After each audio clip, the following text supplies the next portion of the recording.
Hi guys, welcome back with me again in this channel.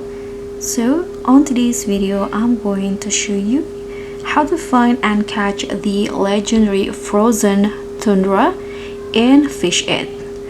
So this legendary is exclusive to the Christmas Island update and requires a specific setup to reel in. So the rod that I use to catch this fish is the ghost fin rods, and I use the corrupt bait for this.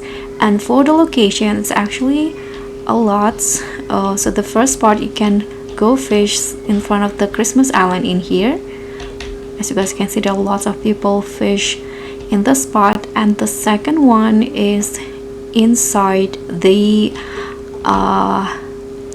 Christmas Island. So you can just go to the back of this Christmas tree in here and you'll easily spot the fishing spots here.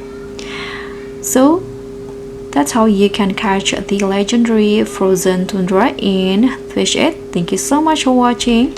Don't forget to like, comment and subscribe. Also click on the thanks, and I'll see you in the next one.